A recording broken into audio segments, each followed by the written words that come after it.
Bonjour et merci de nous suivre à Débat des Presses, le décryptage de l'actualité sur la RTB.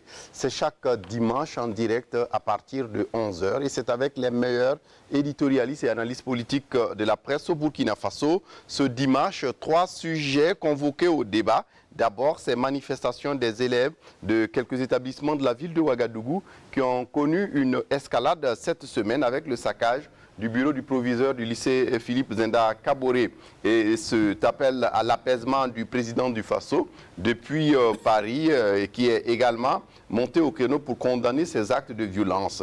Dans le même temps, les parents d'élèves qui sont reçus par le président du Faso et qui condamnent ces violences. Comment comprendre cette attitude des élèves qui consiste à se faire entendre par la violence? Que dire aussi de l'attitude du gouvernement à ne pas prêter oreille aux revendications des élèves?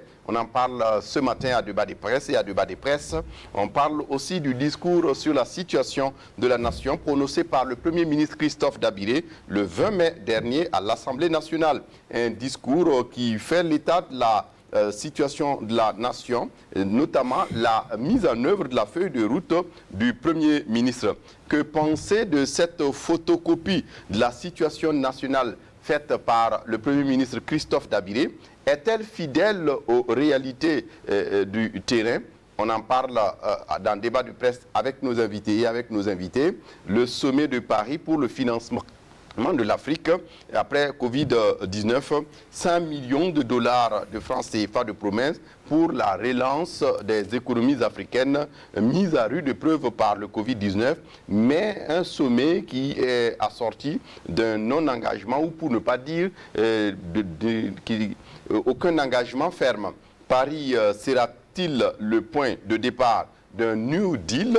Difficile de répondre car les participants promettent de poursuivre la discussion plus tard. Une rencontre, Paris donc, est-elle une rencontre de rien? Réponse avec Abdoulaye Bari.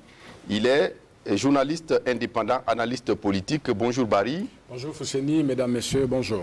Merci d'être là pour le débat. Deuxième invité à débat de presse, Paul Mikiromba, directeur général de la LCA.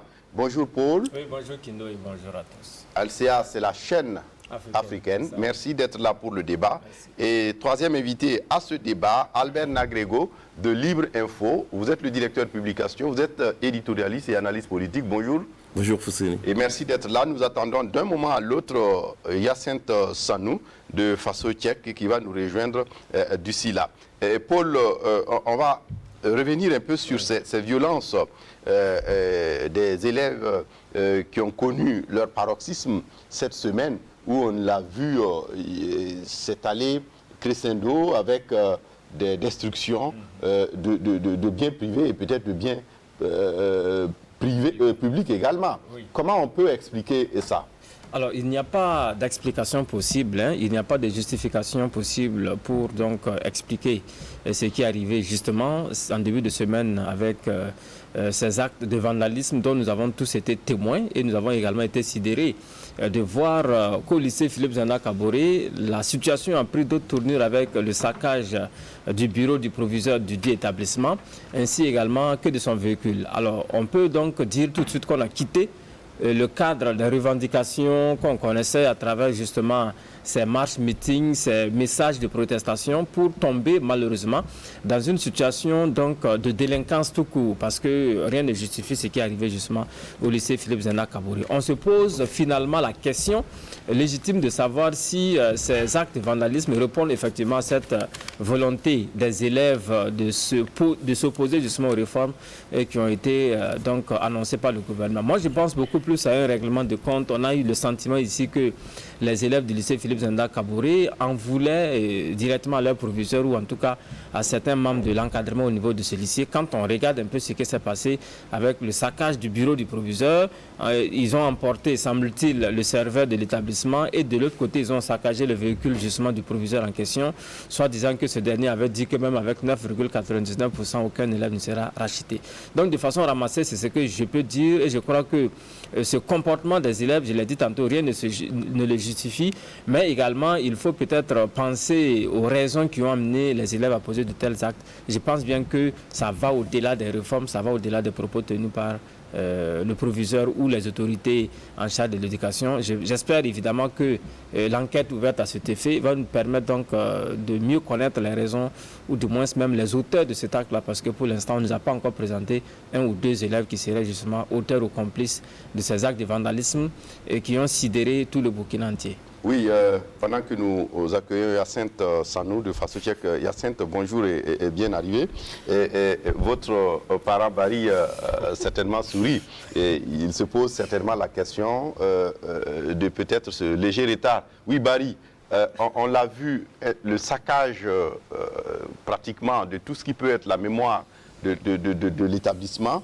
Est-ce qu'on peut connaître des risques ici d'une année perturbée? Une année scolaire, je veux dire. Elle l'est de fait, mais la qualification des faits ici, notamment de vandalisme, oui, on peut les qualifier, c'est ce qui est, il s'agit du vandalisme, mais malheureusement, ça ne suffit pas pour résoudre le problème. Malheureusement, ça ne suffit pas pour apporter une réponse à ce problème qui, à mon avis, paraît crucial, paraît profond. Ici, on est en face d'une situation, c'est le résultat d'une situation qui pourrit depuis des années, sans que l'on lève le petit doigt pour alerter, pour tirer la sonnette d'alarme sur, on va dire, le pourrissement de l'éducation nationale au Burkina. On arrive à un niveau, finalement, de non-retour où des élèves peuvent aller s'en prendre à leur éducateur. C'est quand même assez grave, c'est très grave pour une nation. Mais aujourd'hui, si on qualifie les faits et qu'on juge les jeunes, la condamnation ne sera pas pour les jeunes, la condamnation sera pour la société tout entière parce qu'elle a sa part de responsabilité. La part de responsabilité de la société, la part de responsabilité de l'État, du gouvernement, la part de responsabilité aussi des éducateurs. Parce que si on regarde ces différentes entités, on a le sentiment d'une véritable démission collective, individuelle et collective depuis des décennies parce qu'on a vu l'école pourrir lentement et sûrement, sans qu'il y ait des mesures fortes pour freiner ces actes qui sont véritablement contraires à l'école qui est censée quand même être le temple du savoir, le temple de l'éducation. Vous savez que depuis des années, on voit des élèves dans certaines conditions fumer la drogue, on n'a rien dit, les parents ont démissionné, certains parents ont démissionné dans les familles. Certains enseignants ont désacralisé la fonction d'enseignant, il faut le dire. La fonction d'éducateur a été désacralisée par certains éducateurs et malheureusement, on a aujourd'hui les résultats. Et si l'État ne prend pas des mesures fortes, c'est tout l'État qui risque de s'effondrer parce que vous voyez les conséquences de cet acte qui n'est pas banal sur l'ensemble de la structure de l'État. Si des élèves à ce niveau peuvent poser de tels actes, regardez les conséquences. Ça veut dire que demain, on va les trouver en tant que journalistes, on va les trouver en tant que militaires, on va les trouver en tant que dirigeants de ce pays. Ça veut dire qu'on est en train de détruire les vraies fondations morales et éthiques de la nation. Et il est urgent pour moi de ne pas se limiter à la qualification des faits, mais que ces actes-là nous donnent l'occasion de réfléchir à une véritable refondation de la société. Oui, Hyacinthe Sanou, d'aucuns ont estimé que ces élèves ont agi parce que c'est les enfants des insurgés. Si l'insurrection a pu détruire l'Assemblée nationale, ce n'est pas le bureau d'un proviseur qui peut poser un problème. Est-ce que vous comprenez ces attitudes ? Les attitudes des élèves sont difficilement compréhensibles, notamment dans le cas du vandalisme. Mais ce qui me chagrine, c'est un peu le raisonnement qui tend à jeter dans la thème sur toute la société. Aujourd'hui, il n'y a pas ce regroupement en termes social ou en termes professionnels qui n'a pas de brebis galeuses. Les élèves du Zenda ne sont pas à l'image de tous les élèves du Burkina aujourd'hui. Et donc, on ne peut pas, pour moi, ramener le débat sur... C'est éloigné du problème. Il y a eu une enquête ouverte selon le procureur du Faso. Pour moi, il faut retrouver les fauteurs de troubles, ceux-là qui sont en tout cas derrière tout ce qui est comme acte de vandalisme et même de vol de matériel, notamment pédagogique. Il faut les punir parce que ces éléments-là, ça fait partie également de tout le groupement. Mais ça se règle que lorsque vous avez des éléments qui ne suivent pas les règles de la société, qui ne suivent pas les cheminements édicté pour tous les membres de la même communauté, il faut rapidement réguler ces agissements-là. Pour moi, ramener le débat sur les enfants des insurgés, je pense que l'insurrection aussi n'a pas fini en termes judiciaires de régler certains problèmes. Ceux-là qui ont en tout cas commis des actes pendant cette période-là aujourd'hui sont dans le cadre de poursuites judiciaires. Donc je ne pense pas outre mesure que ça puisse être la bonne manière de poser le débat que de ramener ça à l'échelle et de raisonner sur le sens que, parce que ce raisonnement-là, ça tend à excuser ce qui a été fait. Lorsqu'on raisonne sur la base d'enfants d'insurgés, on se dit, bon, de toute façon, ça est dans les ADN, ça est dans les sang. Les parents ou les grands frères sont également des casseurs, et donc c'est naturel qu'eux soient des casseurs. Mais on oublie que ceux-là, c'est une poignée. Ceux-là, il faut rapidement taper sur cette poignée-là, vraiment, pour moi, engager tout ce qui est engagé pour ramener cette poignée-là sur le droit chemin, parce que ça peut faire tache d'huile.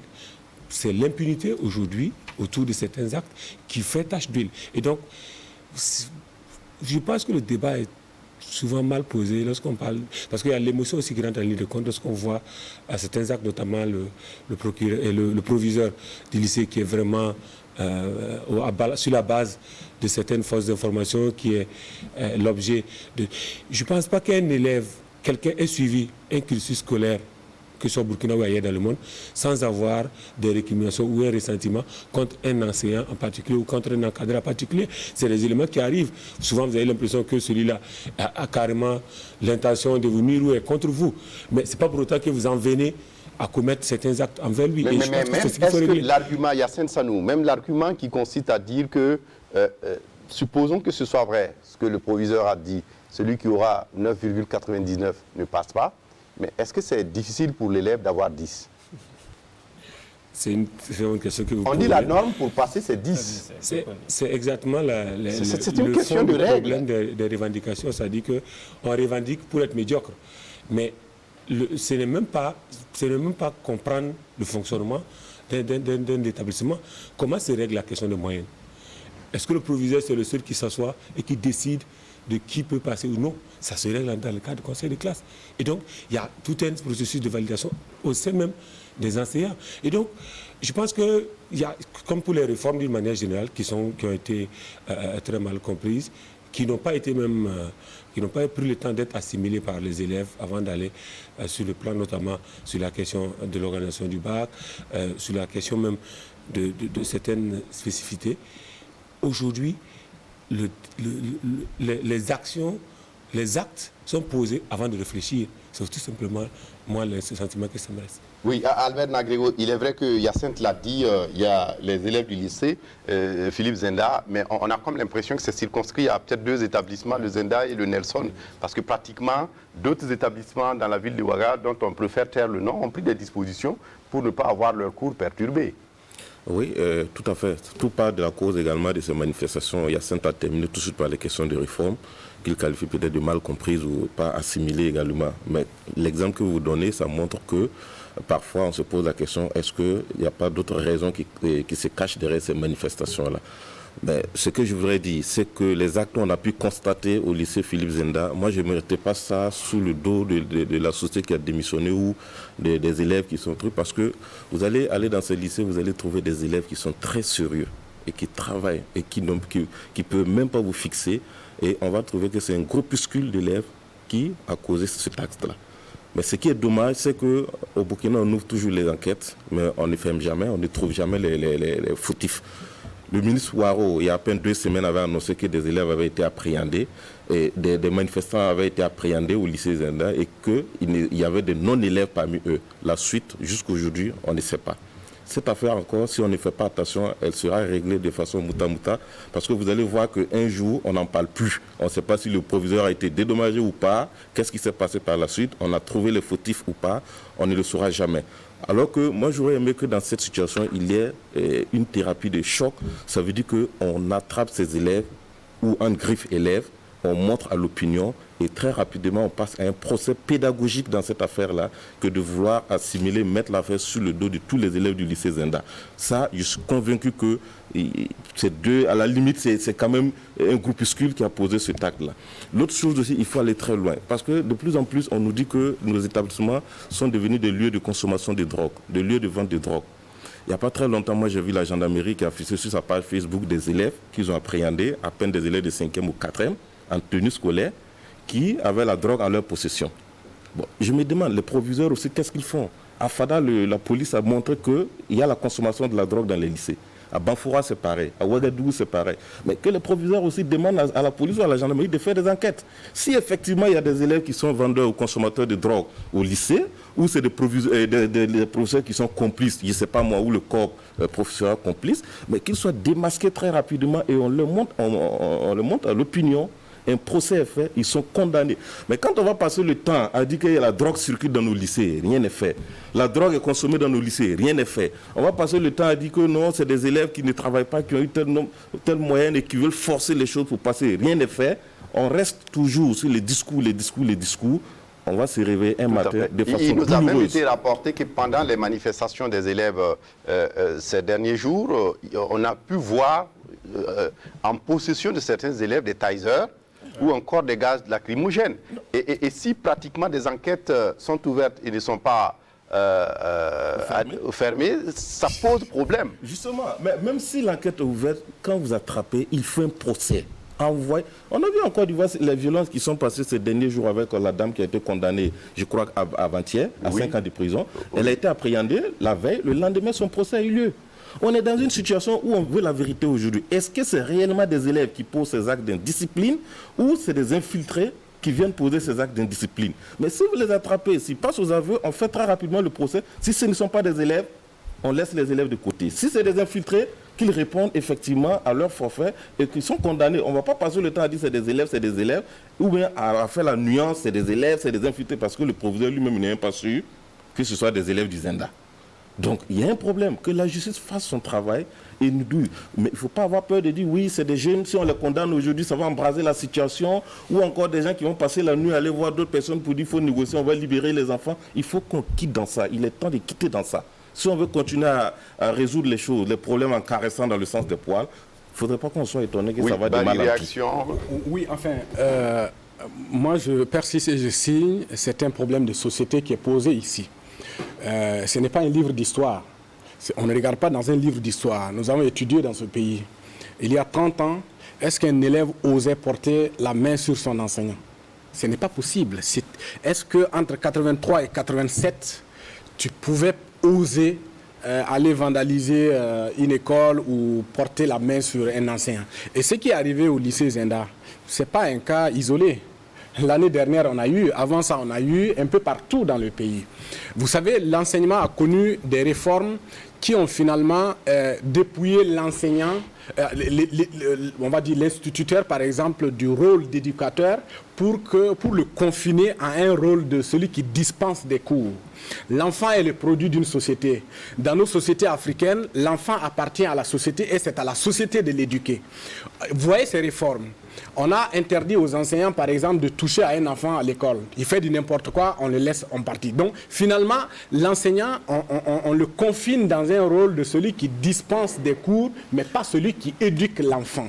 Parce que c'est ça aussi l'image de la société. Donc, au fil du temps, il y a eu des réformes, effectivement, qui ont perverti le système éducatif. C'est un problème de société parce que les enfants, leurs référentiels sont des référentiels sociaux. L'enfant ne tire pas son éducation ex nihilo. Il tire son éducation de la société. Ses modèles sont dans la société. S'il fait du vandalisme, c'est parce qu'il a vu dans la société que le vandalisme se fait tous les jours et que c'est permis. Et c'est grave de penser que ce qui est arrivé au lycée Zenda, là, c'est un cas isolé. Un peu partout au Burkina, on assiste à cette situation. Je vais terminer. Voyez-vous, je disais tout à l'heure qu'on a désacralisé l'enseignement. Et je dis, ce n'est pas la société seulement. Et c'est tout le monde. Il y a l'État, il y a les enseignants, il y a tout le monde. Les enseignants, pourquoi? Moi, j'ai eu la chance de faire mes formations dans des pays que j'estime être des pays sérieux. Au Burkina, on sait que depuis des années, des enseignants, des éducateurs se permettent de sortir, d'avoir une relation que je ne peux pas qualifier avec des élèves. Ailleurs, ce n'est pas possible. Parce que tu n'es pas un modèle pour l'élève. Tu viens, ton rôle, c'est de dispenser l'enseignement et puis tu disparais. Tu n'oses même pas penser que tu peux avoir... Donc, il n'y a pas de mélange de genre. Oui, tu n'oses pas penser que tu peux sortir avec une élève. Donc, je dis, la responsabilité, elle est individuelle, mais elle est aussi collective. La société, tout le monde. Paul Bikirwamba. Oui, je voudrais donc commencer par là où a terminé Barry, cette question de responsabilité collective. Je pense que c'est effectivement ce qui justifie ce qui est arrivé aujourd'hui. Alors, vous avez posé à Alassane Sanou une question pertinente en ce qui concerne, est-ce que ce ne sont pas les enfants ou les héritiers des insurgés qui se permettent de tels actes de vandalisme? Je pense que oui. Malheureusement, si on doit donc faire un retour pour connaître un peu la montée de l'incivisme au Burkina, vous avez certainement remarqué avec nous tous que cette question d'incivisme généralisé, pas seulement en milieu scolaire, mais de façon générale, a pris des galons depuis justement cette insurrection que nous avons connue. Moi, je suis au regret de constater, c'est vrai qu'on ne peut pas comparer l'insurrection à ce qui se passe aujourd'hui, mais vous l'avez dit, des adultes ont brûlé l'Assemblée nationale. Il y en a qui se sont présentés comme étant justement ceux-là qui ont été les premiers à mettre le feu. Ils n'ont jamais été inquiétés. Il n'y a pas de justice. Et pire encore, on est resté malheureusement dans une situation où on a même tenté de magnifier l'insurrection comme si c'était quelque chose qu'il fallait reprendre en cas de cas. On a justement ces images donc... de l'Assemblée nationale brûlée, qui ont circulé un peu partout. Certaines images se retrouvent donc dans l'actuel site de l'Assemblée nationale. On n'a pas eu de justice, on n'a pas eu de sanctions. Et pire, certains d'entre eux se retrouvent justement à occuper des postes de responsabilité aujourd'hui. On n'a pas dit que c'est... En fait, pour moi, il aurait fallu justement régler ça. Maintenant, on arrive donc à une situation où au lycée Philippe Zenda Kaboré, des élèves, je ne sais pas si c'est des élèves ou pas, en tout cas des gens ont saccagé le véhicule et le bureau du proviseur.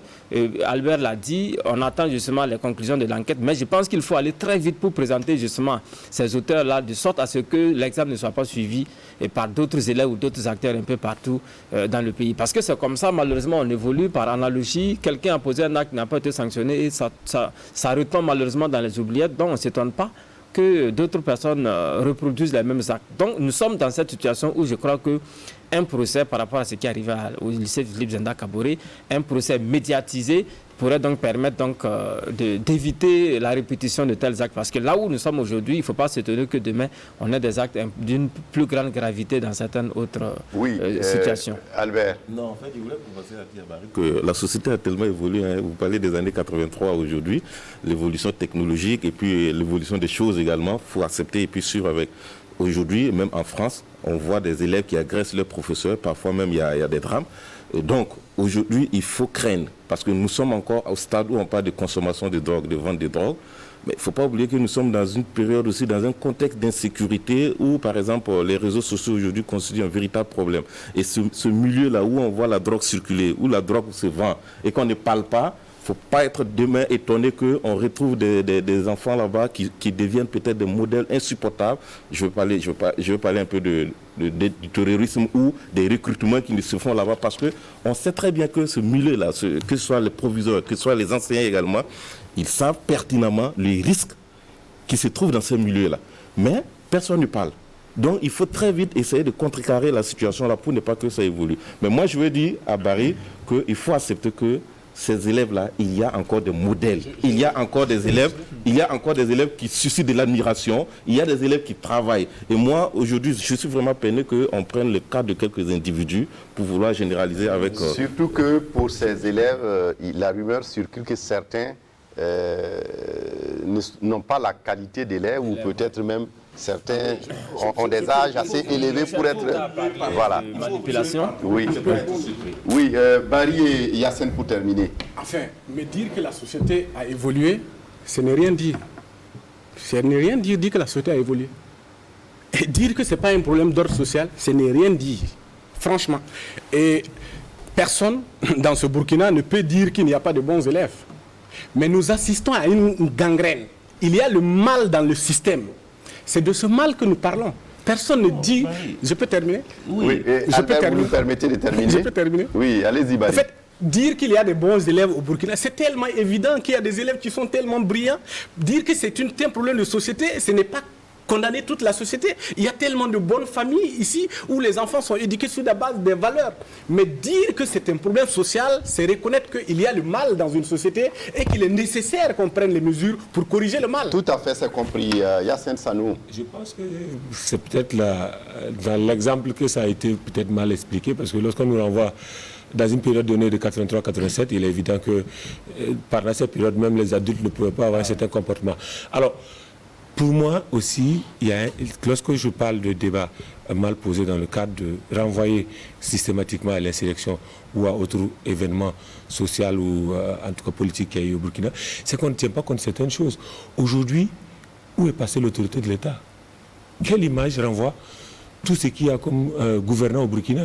Et donc, je ne compare pas avec une période donnée. Oui, Barry, vous le permettez de terminer. Allez-y, Yacine. 2014, je n'ai pas de période. Parce que 83-87, c'est trop... non, c'est trop catégorisé et ça renvoie à un autre débat. On sait très bien quel était le régime. On sait très bien quel était le régime. Responsabilité à gérer des problèmes sociaux. Le régime en fonction en 83-87 n'est pas le même régime non. Oui, c'est tellement évident. Mais donc, vous ne pouvez pas m'amener dans cette comparaison-là. Je ne peux pas rentrer dans ce débat. Barry, quand vous avez des militaires au pouvoir et un civil qui est... Barry, vous n'avez pas la parole. Yacine, continuez. Bon, ça c'est notre débat. C'est pour ça que je refuse qu'on nous amène dans ce débat-là. Parce qu'on noie pour moi le poisson dans l'eau. C'est simple. Aujourd'hui, il y a un acte qui est posé. Et on l'a si bien dit ici, pendant que des élèves caillassaient le véhicule de leur proviseur, pendant qu'ils vous amenaient, ou des élèves accompagnés par des non-élèves ou pas, qui posaient ces actes-là, des élèves continuaient simplement d'aller à l'école, d'aller vers ces réformes qui n'auront lieu qu'en 2022, d'aller vers de ne pas poser un problème. Lorsque vous écoutez des élèves qui vous disent, par exemple, qu'on leur a dit que désormais après le bac, il faut un examen pour arriver à l'université. Vous voyez un peu la construction qui est faite comme fausse information autour des actions. Et donc vous voyez un peu la manipulation qui peut être également faite. C'est pour ça que je dis, réglons le problème. Soignons cette plaie-là. Parce que lorsque nous disons que c'est le corps qui est malade, lorsque nous nous amenons, c'est un peu excuser, c'est un peu se dire, c'est une fatalité. C'est comme si c'était aujourd'hui, tout est à l'image du pays, tout est à l'image de la société. Et donc, on ne peut pas, outre mesure, condamner ces enfants-là. Non. Dans la même société, comme vous le dites, dans le même Burkina, il y a deux actions. Moi, j'étais cette semaine à Bobo-Dioulasso. Les cours se sont déroulés tout à fait naturellement dans les écoles. Je pense que c'est dans ça qu'il faut poser réellement le débat. Comment on règle la situation de ces élèves-là qui sont détournés du droit chemin et comment on amène justement ces élèves sur le droit chemin et faire exemple pour que demain, ça ne se reproduise pas. Et très rapidement, comme l'a dit Albert. Oui, Paul Miki, il y a deux faits cette semaine. Oui. Le président du FASO qui condamne, mais qui appelle aussi à l'apaisement. Les parents d'élèves qui vont voir le président et qui réaffirment également qu'ils joueront leur rôle de parents et donc qu'ils travailleront à ce que la discipline revienne parmi leurs enfants. Est-ce qu'on peut, en mettant ces deux éléments ensemble, on peut espérer qu'il y ait une désescalade les jours à venir? Oui, j'ai suivi avec beaucoup d'intérêt ces deux interventions. D'abord celle du chef de l'État. Je crois qu'il a eu des mots d'apaisement, appel au calme. Mais je retiens surtout que le chef de l'État a dit que dans ce genre de situation, il y a forcément des manipulateurs derrière. Parce qu'il a dit, nous avons tous été élèves, on sait que dans ce genre de situation, il y a des manipulateurs. C'est là où ça m'intéresse beaucoup parce que quand on parle de manipulation pour ce qui arrive justement ici au Burkina avec ces manifestations d'élèves, peut-être qu'il y a du vrai dedans parce qu'on l'a dit au courant de cette émission. Actuellement, on a à peu près 2 établissements qui sont dans des situations assez troubles, particulièrement, même si on doit considérer que c'est des établissements publics.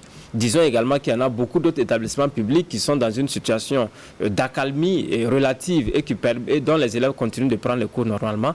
Donc cela me fait penser effectivement que ça peut être des manipulations parce que les réformes en principe, ça concerne tout le Burkina et ça concerne tous les établissements. Mais là aussi, le chef de l'État l'a dit, il appartenait effectivement à lui et à son gouvernement et aux autorités judiciaires judiciaire d'élucider, d'éclairer la religion de l'opinion publique sur ces questions de manipulation, parce qu'on a bien envie de savoir qui sont ces manipulateurs. Est-ce qu'il s'agit des syndicats? Est-ce qu'il s'agit d'acteurs politiques? Qui en veut au proviseur du lycée Philippe Zenda Kaboré? Qui en veut personnellement au ministre de l'Éducation nationale? On a besoin de réponses concrètes à ces interrogations.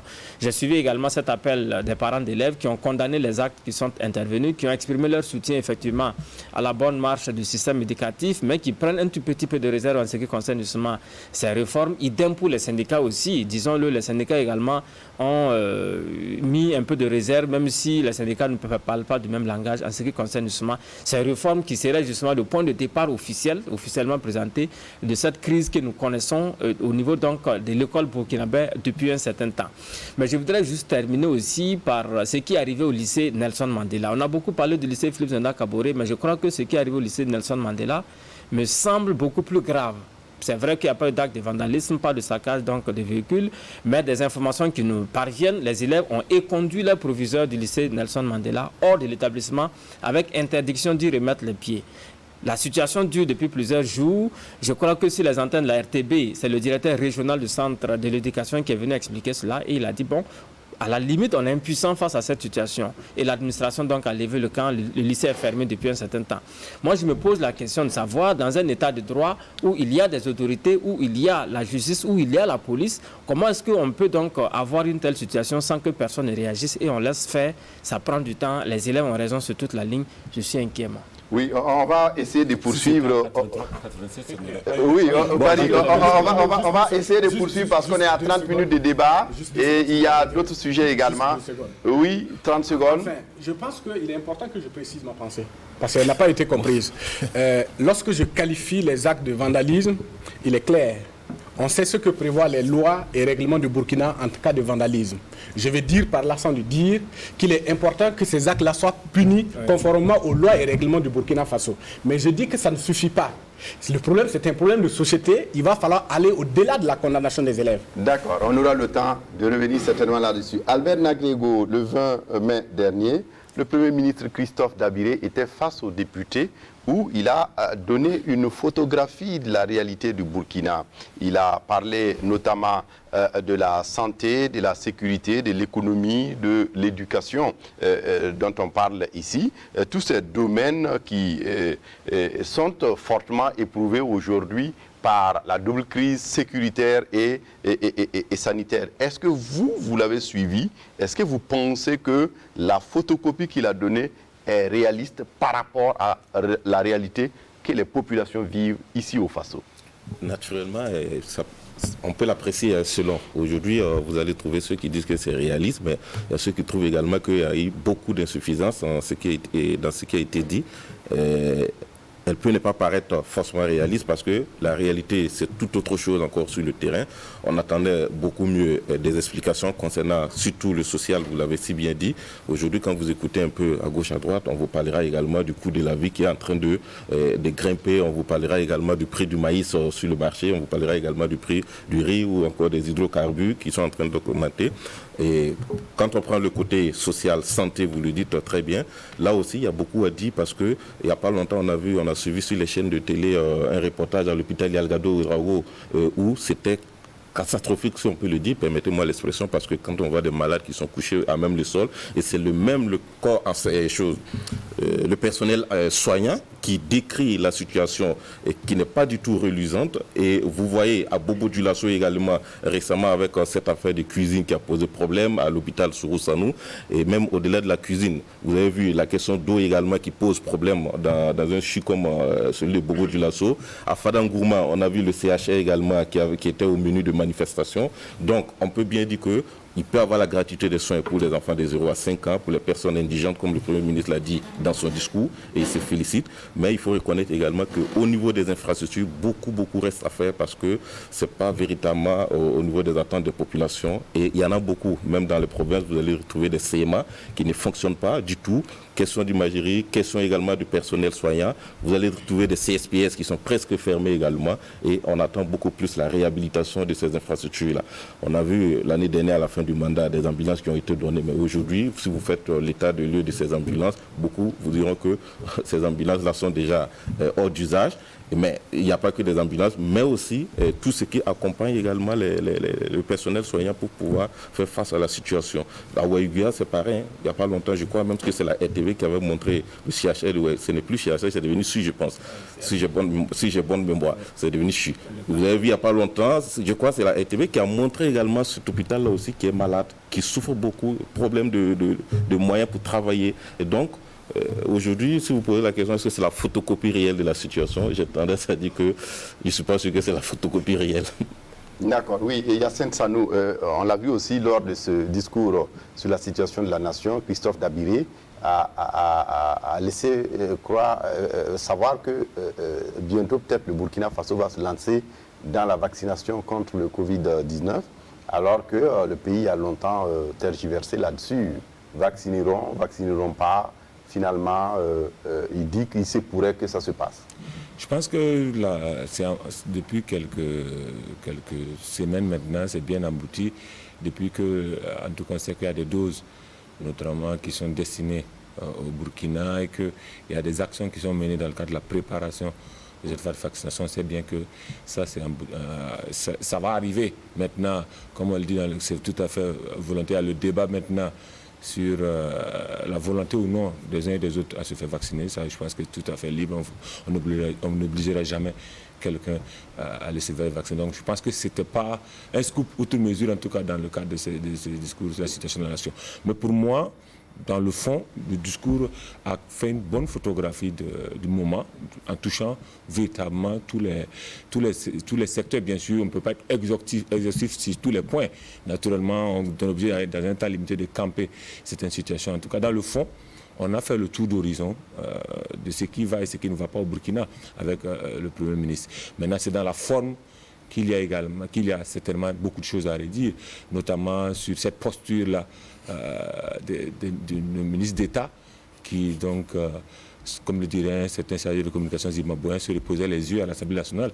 Et je pense que ça, c'est des images qu'on ne doit pas renvoyer de l'État burkinabé, du gouvernement burkinabé. Je pense que ce soit le communicant, que ce soit les acteurs eux-mêmes devaient travailler sur ces aspects-là. Il y a aussi, dans le cadre de la communication, cette boutade qui est très mal passée sur sa réponse donnée sur la stratégie donc, de lutte contre le terrorisme, qui n'a pas été comprise, tronquée aussi dans certains relais, qui a donné lieu à tout le débat. Je pense que ce sont des éléments de communication.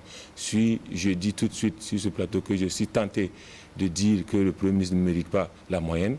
Ce que les gens retiendront, c'est que j'ai dit que le Premier ministre ne mérite pas la moyenne. Je pense que c'est aussi élémentaire que ça, lorsque vous êtes dans le cadre de la communication, d'avoir ces éléments. Mais maintenant, on ne peut pas également coacher quelqu'un jusqu'à un certain... La situation, Yacine Sanou, le discours sur la situation de la nation, aux États-Unis, je crois que le même exercice existe. Ça a en fait valeur aussi d'appréciation du niveau de mise en œuvre des politiques publiques. Or, ici, si la photocopie est conforme à la réalité, cela veut dire qu'il y a quelque chose à faire dans la gouvernance. Alors, il y a deux choses. Camper la réalité de ce que ce gouvernement fait, et puis la réalité de ce qui pourrait être fait par un gouvernement plus efficient, plus efficace, un gouvernement en bonne et due forme. Pour moi, ça c'est deux choses. Ce gouvernement a ses limites, a ses compétences, et il fait avec les moyens de bord. Il campe, le chef du gouvernement, lorsqu'il va devant l'Assemblée nationale, il campe l'action de son gouvernement. Maintenant, on peut toujours supputer sur lui-même, ses capacités, sur les capacités de son gouvernement, sur ce qui aurait pu être fait. Mais pour moi, c'est la réalité de son gouvernement et la réalité de ses actions. Maintenant, vous ne pouvez pas vouloir aussi que celui-là qui campe la situation, outre mesure, même s'il reconnaît sur certains aspects leurs insuffisances, se tire une balle dans le pied. Naturellement, il a tendance à être optimiste, tendance à avoir un regard sur l'avenir et en tout cas donner l'espoir au Burkinabé. Il est tout à fait dans son rôle. Maintenant, pour ce qui est des autres aspects des récriminations et autres des ressentiments, je pense qu'en 2020, on a eu l'occasion de changer de gouvernement et de régime, si on les a attoubés. Oui, Abdoulaye Bari, faire rêver les Burkinabés sur des réalités qu'ils connaissent où le citoyen lambda peine à se doter 100 francs par jour dans les dépenses quotidiennes, c'est peu dire. Bon, on va essayer de préciser un peu dans la même veine que le descendant d'esclaves Yassine Sanou. On va préciser que le discours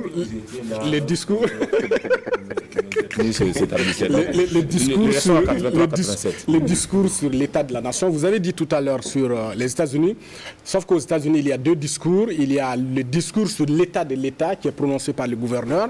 Il y a le discours sur l'état de l'Union, ce qu'on appelle le State of Union Address, qui est le discours sur l'état de l'Union où le président des États-Unis se déplace à Washington ou au Capitole précisément pour prononcer un discours devant la Chambre des représentants et puis le Sénat réuni donc en congrès. Au Burkina, la précision aussi elle est importante parce que lorsqu'on dit discours sur l'état de la nation, c'est-à-dire qu'à première vue, on a le sentiment que le Premier ministre va venir parler des problèmes du pays et des solutions qu'on doit apporter tout de suite. Le discours sur l'état de la nation, tel que défini constitutionnellement, le Premier ministre vient pour faire le bilan de l'année écoulée. Qu'est-ce que le gouvernement a pu faire pendant les 1 an? Donc c'est son bilan qu'il vient faire. Ce n'est pas un discours de politique générale où le Premier ministre doit venir donner sa vision et des grandes réformes, des actions qui pourraient être menées pour résoudre les graves problèmes auxquels le pays se trouve confronté. Effectivement, mais quand vous voyez un peu la pertinence de votre question, on se trouve quand même à un niveau, un tournant grave de l'histoire du pays avec les défis au niveau économique, les défis sécuritaires, où la population veut ici et maintenant des solutions concrètes. Et est-ce que dans les réponses, le Premier ministre a effectivement apporté une réponse qui apaise les populations? À mon avis, peut-être non, surtout la question de sécuritaire, Hyacinthe l'a dit tout à l'heure. Lorsque des populations se trouvent, on a plus d'1 million de déplacés, on a des populations qui n'arrivent pas à retourner dans leur village, on a des populations qui n'arrivent pas à manger, on a des populations qui assistent au quotidien à l'assassinat de leurs enfants et qui sont dans l'angoisse et que le Premier ministre vient dire que nous n'avons pas de stratégie contre le terrorisme, nous ne savons pas quand est-ce que ça va finir. Je pense qu'en termes d'éléments de langage, il y a beaucoup de choses à revoir à ce niveau parce que gouverner aussi, c'est faire rêver ceux qui vous ont porté à ce niveau. Paul Mikirwamba. Alors, je crois que quand j'écoute les confrères, c'est vraiment le langage des journalistes, surtout Albert Nagrengo qui a insisté sur là où ça ne va pas. C'est vraiment le journaliste parfait. Et je pense qu'il est dans son élément. C'est tout à fait normal. Oui, parce que le journaliste s'intéresse au train qui n'arrive pas. Exactement, c'est ce que je suis en train de dire. Il est tout à fait dans son élément. Je pense que le Premier ministre également est dans son élément de vouloir dire là où ça va un peu. Parce que c'est un peu ça aussi, cet exercice. Quand on regarde, effectivement, on analyse ce discours avec l'œil de journaliste, on ne peut pas être satisfait parce qu'on sait que le pays va mal. Et nous, en tant que journalistes, on s'intéresse effectivement là où ça ne va pas. Maintenant, si on quitte ce carcan de journalistes et que l'on analyse le discours du chef du gouvernement avec un œil beaucoup plus neutre, on verra effectivement qu'il a fait l'effort de dire, comme Barry l'a dit, le bilan, ce qu'ils ont pu faire, ce sont les actions déjà menées au cours de l'année. Il a insisté là-dessus. Mais de façon générale, j'ai le sentiment que c'est un discours qui a tiré beaucoup plus vers l'optimisme en ce qui concerne l'action du gouvernement. Alors que dans la réalité, je suis d'accord avec Albert aussi et les autres, qu'il y a beaucoup de choses qui ne vont pas au Burkina, notamment en termes de sécurité, en termes d'accès à l'eau potable, en termes d'accès aux soins, en termes d'éducation, etc. Parce que nous sommes dans une situation complètement difficile. Quand on prend le discours d'un côté et que l'on regarde la réalité de l'autre, on fait la comparaison, ça saute à l'œil. Il a insisté aussi sur les chiffres en matière de croissance. C'est là où justement le Burkinabé lambda ne se retrouve pas très souvent parce que quand on regarde un peu le niveau de vie des populations et l'on le compare aux chiffres en termes donc de croissance économique, on ne se retrouve pas. Et ça me rappelle d'ailleurs Feu Salifou Diallo, président de l'Assemblée nationale, qui disait à une certaine époque qu'on ne mange pas les chiffres, on veut donc du concret sur le terrain. Donc ça a été toujours comme ça. Ce n'est pas seulement cette année. Les années antérieures, les premiers ministres qui sont venus avant Christophe Dabiro ont fait pareil et il y a eu les mêmes réactions où les gens ne se retrouvent pas entre le discours prononcé et la réalité sur le terrain. Je voudrais également dire un mot sur la forme. J'ai rejoint ici Hassan pour dire que bon, peut-être qu'il faut revoir la forme de ce discours qui a duré année, 56 minutes. Et ensuite, les questions des députés, on est parti de 10h jusqu'au-delà de 19h. On a fait 9h30 minutes. 9h30 minutes d'exercice à l'Assemblée, ça peut être assez long. Mais est-ce qu'aujourd'hui, il ne faut pas réfléchir sur d'autres formules? En tout cas, c'est une question que je pose parce que le constat également, c'est que malheureusement, on en vient justement à ces images de députés ou de membres du gouvernement qui sommeillent à l'Assemblée nationale. Ce n'est pas bon pour l'image de notre pays. Peut-être qu'il faut trouver une formule pour voir la forme de ce discours ou bien en tout cas trouver la drogue qu'il faut pour regarder et veiller ces acteurs-là parce que ce n'est pas joli quand on parle de situations assez sérieuses et que des gens s'endorment complètement à l'Assemblée. C'est ce que malheureusement on retient. En fait, moi, sans drogue, ils ne sont pas efficaces. Je ne sais pas dit cela. En fait, moi, je voulais rester sur l'actualité parce que le Premier ministre dit qu'il n'y a pas de stratégie contre le terrorisme. Je n'ai rien compris. Ou je n'ai pas trop compris, parce qu'en même temps, il dit qu'il y a des initiatives locales endogènes de négociation avec des groupes terroristes pour des réconciliations aussi qui se passent très bien et qu'ils sont encouragés ou le gouvernement les encourage. Je ne sais pas, d'une manière, une telle affirmation. Alors, pour moi, c'est quoi? Est-ce qu'officiellement, on donne quitus, je ne sais pas, à des autorités au niveau local pour négocier avec des groupes armés terroristes. Surtout qu'on a vu que la semaine passée, il y avait une interview dans Sidoya, un maire qui montrait qu'il a bien négocié, puis ça marche bien pour sa commune. Ou bien on va continuer à dire qu'on ne négocie pas avec des terroristes, alors qu'on encourage des gens de l'autre côté à négocier avec des groupes terroristes ou des initiatives locales qui travaillent de façon à trouver la réconciliation. Si c'est le cas, moi je pense qu'il faut officialiser les choses et donner des cadres officiels pour que le travail puisse se faire, pour que tout le monde arrive à comprendre que désormais, voici sur quel chemin on marche. D'accord. Oui, Yacine, pour terminer, on passe Il faut au dernier une sujet. précision sur ses propos. Clairement, il n'a pas dit qu'il n'y a pas de stratégie. Et je pense que c'est là que sur le fait que j'insistais sur les éléments de communication. J'ai relu, j'ai écouté et réécouté aussi comme vous. Mais c'est dans la réponse, c'est dans l'enchaînement de son langage. Il a bien dit en répondant au député qu'il a envie de lui répondre qu'il n'a pas de stratégie. Mais c'est pour ça que je dis, quand vous faites une action de communication, voilà, les éléments de langage sont également à prendre en compte. Parce que tout ce que les gens ont retenu, c'est qu'on n'a pas de stratégie. Sinon, après, il a expliqué sa stratégie, notamment d'organiser les forces de défense et de sécurité, d'organiser les VDP. Mais ce que les gens ont retenu, c'est je n'ai pas de stratégie. Et certains médias aussi ont retenu. Mais pour moi, c'est des éléments que nous devons éclaircir ici aussi lorsque nous posons le débat sur cet exercice-là. Ça n'a pas été dit comme ça. Ça a été dans le cadre d'une boutade de poste. S'ils ont une stratégie de proposer. Il n'y a pas de stratégie, c'est ce qu'il a dit. Il n'y a pas de stratégie. Même s'il a annoncé d'autres mesures, il a dit que si les députés ont une stratégie, de lui proposer. Il n'a pas dit qu'il n'a pas de stratégie. Il a dit qu'il est tenté de répondre aux députés qui posent la question. Quand le médecin vous dit, Yacine Sanou, qu'il n'a pas de remède pour vous. Quand le médecin vous dit, il n'a pas de remède pour vous. En face de vous, je suis tenté de vous dire que je n'ai pas de remède pour vous. Vous retenez. Mais pourquoi vous cherchez à justifier? Je ne justifie pas. Je dis, nous sommes journalistes. Ici, on est sur les faits. Je ne serais pas dit clairement, je n'ai pas de stratégie. Il y a un élément, il y a un contexte. Donc, nous devons, quand on veut expliciter pour le public, il faut qu'on revienne sur ces points-là. Parce que ce que le public a retenu, avec la complicité de certains médias, c'est que le Premier ministre a dit à l'Assemblée nationale qu'il n'a pas de stratégie, ce qui n'a pas été, ce qui a été dit. C'est dans une j'ai bien campé le cadre, la réponse à la question du député et la formulation qu'il a utilisée pour répondre au député. Et pour moi, la formulation n'était pas bonne parce que, justement, dans notre contexte, ça peut donner lieu à ce qu'il y a aujourd'hui. Parce que vous avez des éléments de langage à éviter. Mais nous, journalistes, on ne doit pas rester sur ça. Non. C'est pas ce qu'il a dit. On ne doit pas contribuer à véhiculer ça. Non. Non, Yacine, aujourd'hui, on n'est pas, nous, on ne sait pas nous d'aller chercher à comprendre ce que l'autre a voulu dire. Il a dit il n'y a pas de stratégie. Que ce soit une il n'a pas dit. Que ce soit une boutade.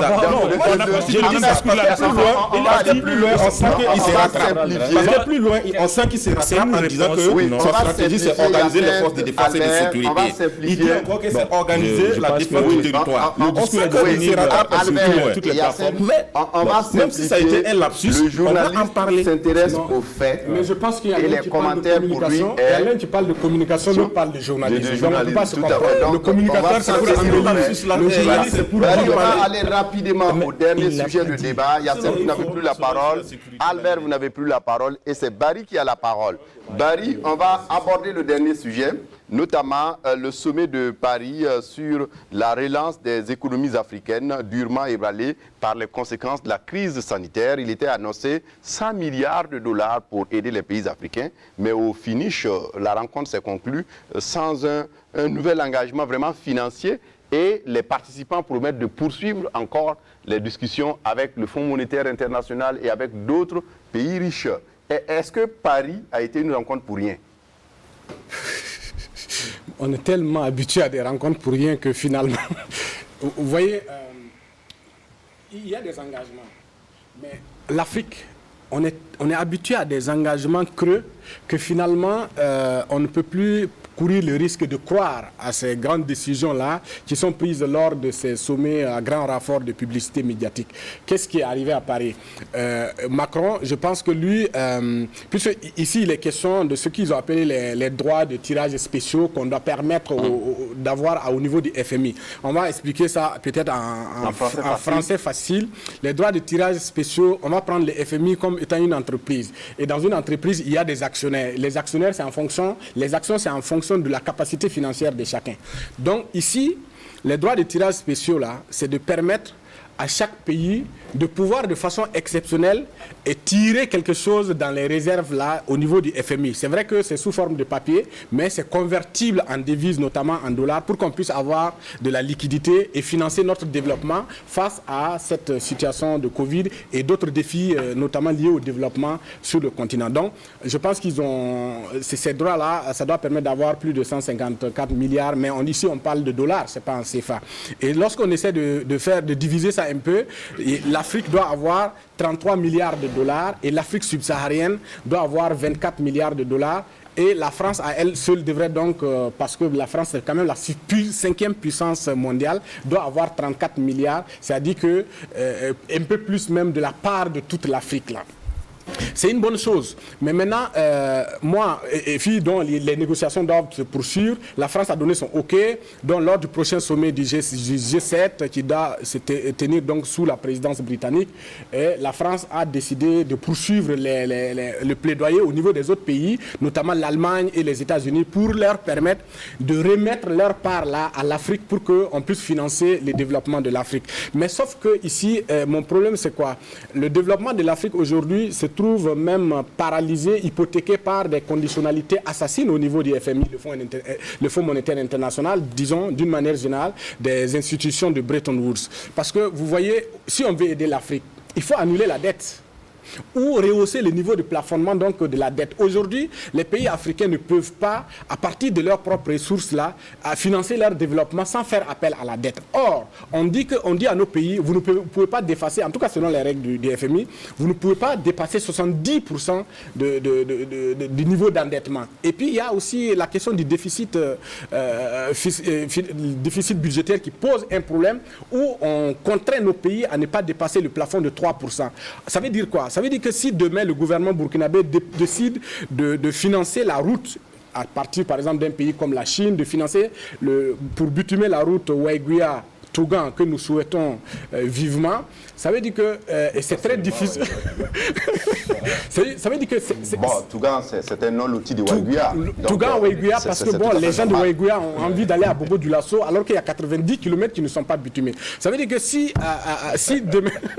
Ça veut dire que si demain un pays décide d'accompagner le Burkina ne peut pas directement, parce qu'il y a de la disponibilité, aller prendre cet argent, venir investir dans son développement. Il y a un regard à porter sur le niveau de niveau de plafonnement de la dette. C'est vrai que le Burkina n'a pas atteint les 70%, mais aussi il y a le déficit budgétaire. Est-ce que vous avez dépassé les 3%? Donc ça pose énormément de problèmes. À la limite, on a souvent de l'argent posé qui ne sert pas au développement de nos pays. Donc pour moi, si on veut aider l'Afrique, si on veut accompagner l'Afrique à se développer, il faut annuler purement et simplement la dette. Si on veut aider l'Afrique à se développer, il faut financer nos armées à lutter contre le terrorisme, parce qu'on a vu les mêmes déclarations avec le G5 Sahel. On a annoncé des montants qui nous ont fait tellement rêver, et à la limite, on n'a rien eu. Donc pour moi, c'est dommage que ce soit encore des discours.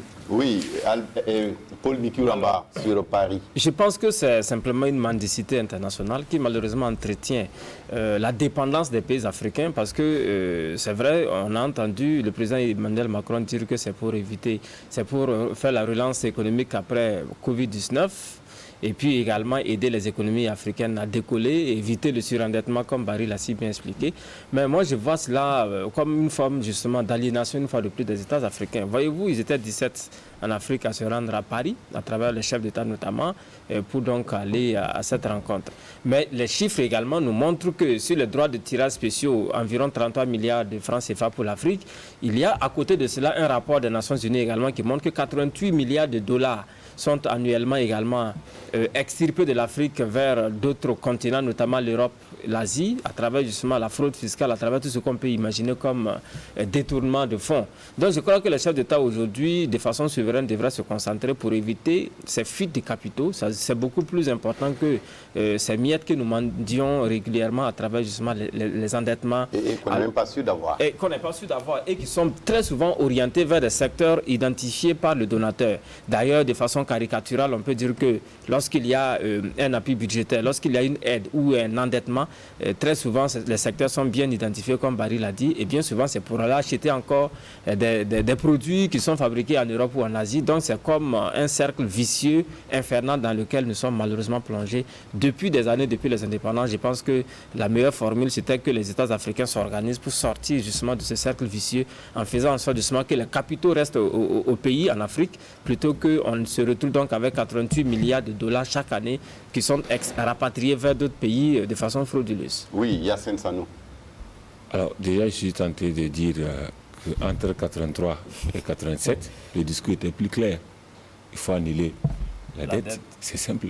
Je pense qu'il ne faut pas rentrer dans le débat de comment supporter certaines choses. Parce que, et Barry l'a dit, dans tout ce qu'on va faire comme action, dans le cadre du Fonds monétaire international, notamment envers les pays, il y aura des conditionnalités. Et derrière ces conditionnalités, on sait tout l'effort qui est demandé aux États africains, qui tourne souvent à une infantilisation, tout comme cette rencontre de Paris pour moi, où vous avez des chefs d'État qui sont obligés de se regrouper entre UEMOA et G5 Sahel en aparté pour avoir une position commune, pour aller la défendre concernant eux-mêmes leur vécu. Je pense qu'il y a cette espèce de gouvernance dont l'Afrique est toujours esclave, de gouvernance du monde, dont l'Afrique est toujours esclave, dont on n'arrive pas à se sortir et qui malheureusement se fait avec la complicité de nos chefs d'État. Il n'y a pas de plan B outre mesure qui est proposé. Et comme l'a dit Paul Miki, qui viendrait de nous-mêmes. Qu'est-ce qu'on fait en dehors de cette aide, en dehors de cette main tendue envers le FMI ou envers les bailleurs de fonds internationaux? Qu'est-ce qu'on fait concrètement? Comment on jugule le besoin de recourir à l'endettement? Aujourd'hui, il n'y a pas de réponse claire qui ressort. Et c'est ce qui me chagrine le plus lorsqu'on ressort de ce genre de rencontre où il y a toujours, quelqu'un qui invite, la même personne qui dicte clairement ce qui va être fait quelque part, même si on donne la parole à certains participants, mais vous allez en fait écouter ce qu'on a prévu pour vous et vous revenez. Et là, je pense qu'il faut qu'on puisse travailler à sortir ça. Mais pour l'instant, on en est encore là. Oui. Entre 83 et 87, c'était pas comme ça. Oui, Albert. Ça donne raison à tous ceux qui pensaient que c'était une rencontre de trop. Effectivement, c'était une rencontre de trop. Et on a vu que les pays qui sont concernés comme la Chine, comme ça, a suivi le truc de façon virtuelle. Macron s'est retrouvé seul avec ses chefs d'État africains. Et ce qui est dommage, moi je pense qu'il faut réfléchir beaucoup plus désormais à comment mettre en valeur nos experts au niveau national pour travailler à remonter notre économie. Si on continue à aller dans des sommets, ça va être tout un problème. On a des experts au Burkina ici en matière d'économie, de fiscalité, de finances, de macroéconomie qui sont pertinents, qui font des consultations pour d'autres chefs d'État. Dommage, quand on voit à Paris, on rencontre Tony Blair, on rencontre de l'autre côté Tidjane Thiam, on rencontre de l'autre côté le monsieur Maktar Diop, et qui est ce Burkinabé qui a voyagé, le chef de l'État burkinabé, qui allait également discuter de quoi que ce soit en concernant le Burkina Faso.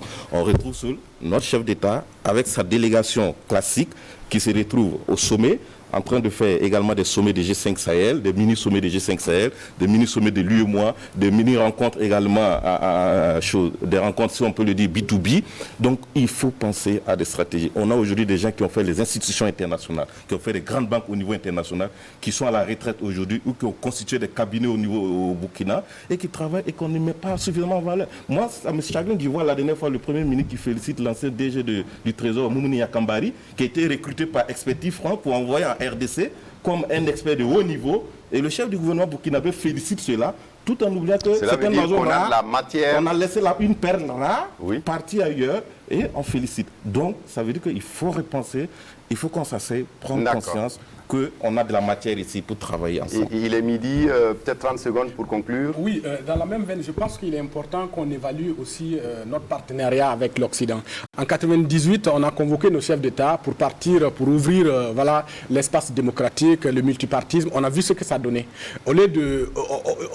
c'est dit que quand on regarde les partis unitaires, aujourd'hui, le regard qu'on peut porter, les partis unitaires ont porté peut-être même plus de stabilité que le multipartisme aujourd'hui, parce que les partis se sont créés sur des bases régionalistes, sur des bases religieuses, sur des bases ethniques. Et puis, il y a aussi ces différents discours et les différentes structures qui annoncent généralement des grands fonds qu'on envoie à l'Afrique et qui ne participent pas à notre développement. Pour moi, aujourd'hui, si on veut aider l'Afrique à se développer, il est important que les ressources que l'Afrique produise là, que ces ressources-là ne servent pas à développer la France et les autres pays, que l'on ne vienne pas nous piller nos ressources ici. Ces ressources-là doivent participer au développement de l'Afrique, mais elles ne peuvent pas participer au développement de l'Afrique tant que nous n'avons pas une vision endogène de notre propre développement. Et c'est de cette vision endogène-là que je parle. Il nous faut, au-delà de tendre la main et d'attendre que notre développement puisse venir d'ailleurs là, qu'à notre niveau, au niveau local là, on puisse avoir une vision endogène qui tienne compte de nos réalités et qui mette ces ressources humaines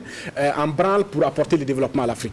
Thomas Sankara disait que le développement ne consiste pas à faire comme les autres ou à voir un peu ce qui se passe chez les autres, mais à se concevoir pour soi ce qu'on estime de mieux. Et je pense que ce seraient les derniers mots de cette émission. Voilà. C'est le plus grand hommage que vous puissiez faire. Voilà, c'est un clin d'œil à certains. Voilà, d'accord. Merci à tous les quatre d'être venus. Abdoulaye Bari est analyste politique, journaliste indépendant. Et Paul Mikirwamba est directeur général de LCA. Albert Nagrego est patron de Libre Info, analyste et éditorialiste. Et Hyacinthe Bogrousseke Sanou est le patron de Faso Tchèque, si on peut le dire ainsi. Et il a permis effectivement de comprendre un peu que le discours sur la situation de la nation a été vraiment checké. Merci à tous les quatre d'être venus. Merci à vous également pour votre attention à cette émission. À dimanche prochain pour un autre débat de presse. Au revoir et à bientôt.